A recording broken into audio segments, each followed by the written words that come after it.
Hey, viewers, George here to talk about more games because guess what came out today? In fact, I think this talk about might actually be out sort of on time.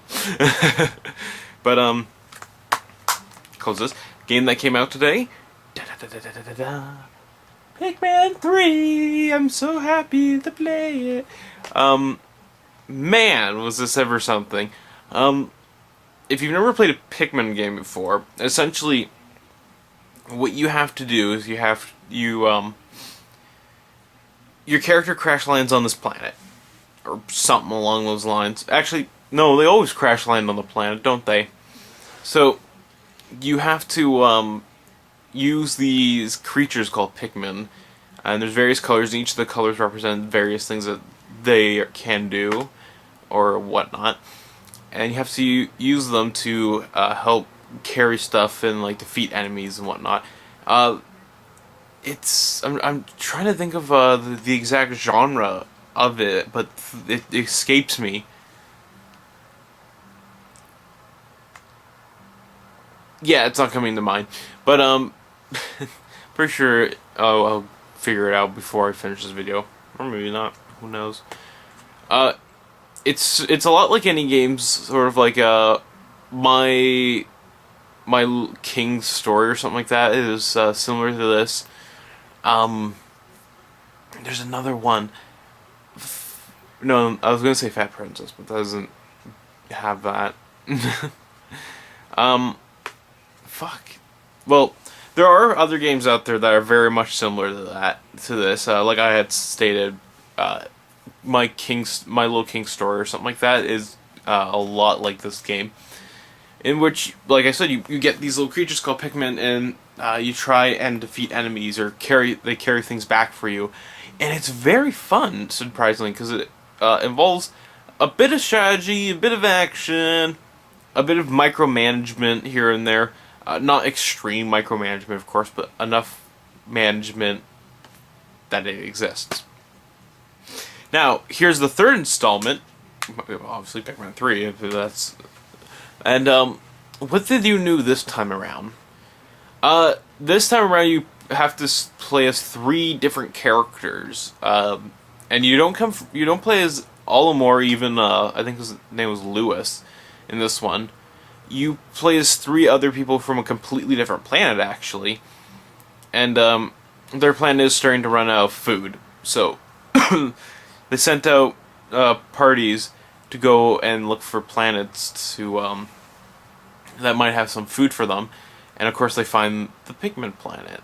And you're tasked with... Originally you're tasked with trying to get the fruit and food, but, you crash land, so you not only are trying to get off the planet, but you're also trying to get as much food as you can. And instead of, having a time limit via days, like you did in the first one, I think you had it in the second one as well. Can't remember, sorry.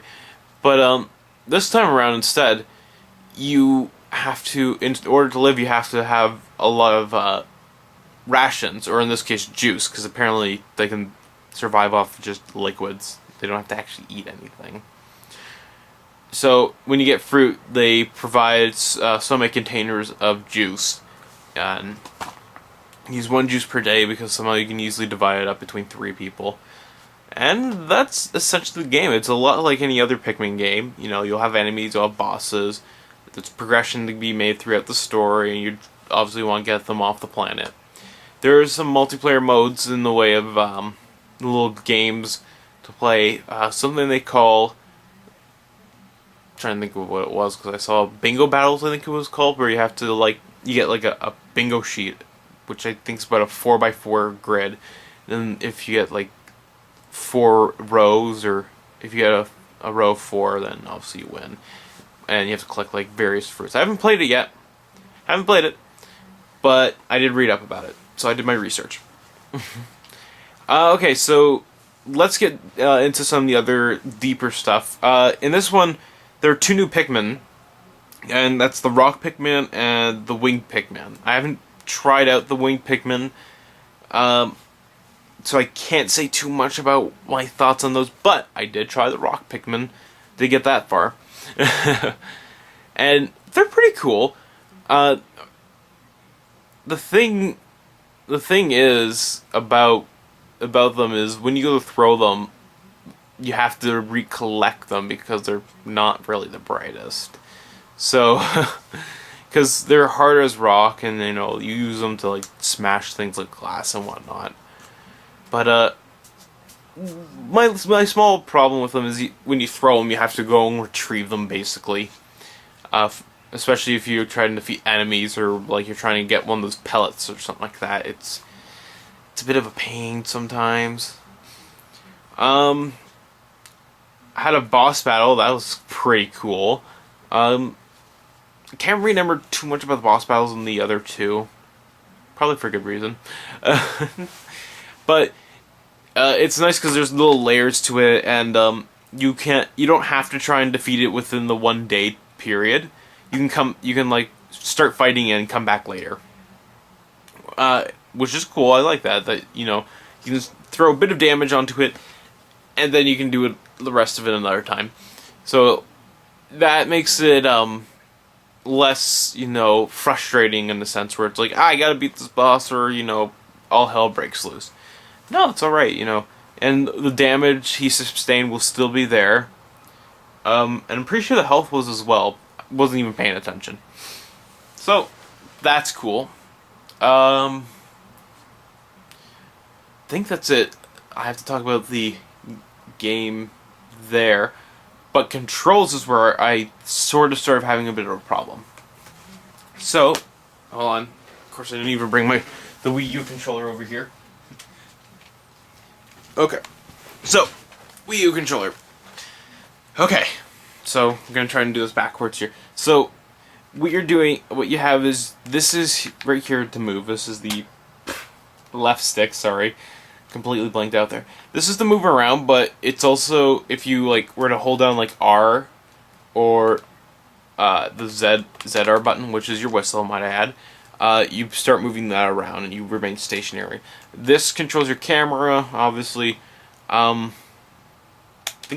this centers the camera in front of you, or sort of. I'm still trying to figure out exactly what it means. I think it's wherever the cursor's pointing, really. Okay, and this switches the groupings because that's how they do it. Is you have the groups around there. A throws, B dismounts. Y, there's the Y button, changes between the leaders. So if you threw another one of the other two leaders, then you threw some Pikmin to them, you can control that leader, which is nice because it allows more different puzzles in a sense. So you get the picture. Actually, no, here, I'll explain it to you. So, there's one instance in the game, actually, the first time you get the second person, where you have to throw one of the people onto the other side, and you obviously give them a couple Pikmin so they can complete a bridge, so that way you can get across it, which is really cool, so it gives a little bit of the extra thing. What would have made it really, really cool is if you could do some sort of multiplayer element with that. So that way there's more of a cooperative play to it rather than a singular play to it. Because those elements, in other games where, the other player has to do something that the other player can't do, those are always fun because it makes people feel like they're necessary within the whole. And I always thought that Pikmin would have really, really worked well as a cooperative game. And I don't remember 2 doing it. I don't remember too much of 2 to begin with. But unfortunately 3 does not have any multiplayer elements to it, which is very unfortunate. Even if it was online or somehow they got to do it locally, because one person can use the gamepad. Because the only thing that the gamepad is being used for is you have a map which you probably will rarely look at unless you really, really, really need to look at it. And then some other things Pikmin that are currently in the field or in the onion, and which ones are idling and whatnot, all the stuff that you probably want to know. And some other little things data that you find and whatnot. So I don't really see why you couldn't just, have one person play on the gamepad sort of thing. Well, but, whatever. I still think Pikmin would work way better as a multiplayer experience with a cooperative element to it rather than the versus element to it. But that's just me. Okay, so where was I going? Okay, yeah, controls. Sorry. So my problem with the controls. When you go to move around, and I had the same problem with the other ones. I didn't really play the other ones on the GameCube. I did play them on the Wii though, and they're sort of fixed, but sort of not. Anyways, you move the cursor around, and it just feels really odd when you have to like hold down the R button to like fix the cursor and whatnot.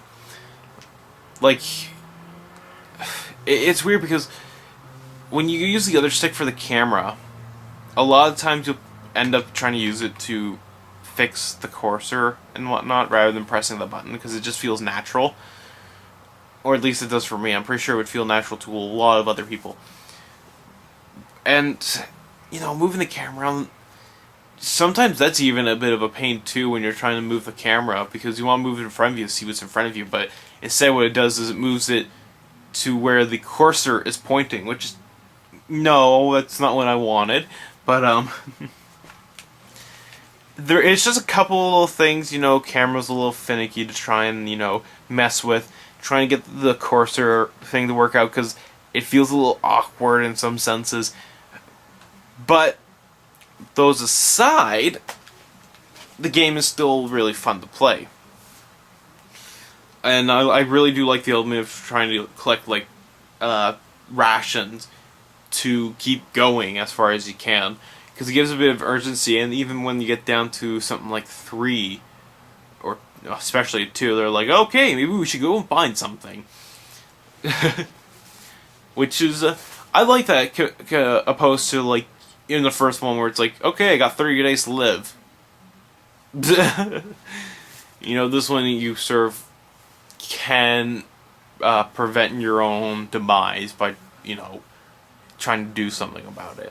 So that's really cool, and I really like that idea to it. But the timed element really does sort of not let you explore things a little bit and whatnot. And even more so, it actually makes you try and work a little faster at that. So, when you're like in the middle of, like, say, facing off with a boss or something like that, and you're like, fuck, I'm running out of time. Most of us gamers would try to just get it over and done with. But if you start running out of time, it's like, I gotta wait and hold this off for a couple of minutes and then come back to it. It's little things like that that sort of, like, prevent it from being really fun and enjoyable in some ways and making it more of a serious gaming experience rather than, a more enjoyable one. But nevertheless, it still is a good game. There are a little bit of couple of problems here and there, as with any game, of course. But luckily, a lot of the problems are just things trying to, like, get used to the control scheme a little bit. Something like, although I did complain about it, although it's not something I like too much, after playing a little bit, you do sort of get used to it. So it's not something that's, unfixable in a sense. And also the lack of a really good multiplayer. I mean, facing off with someone that's fun and all, but, playing with someone. Think of it in the sense of, like, how Nintendo Land handled the Pikmin game. That was really cool, and that's what I was sort of expecting with Pikmin 3, but that's not what we got, unfortunately. But, like I said, nevertheless, Pikmin on the 3 on the Wii U, a lot of fun. Definitely recommend picking it up. And with that all said and done, until next time, keep on gaming.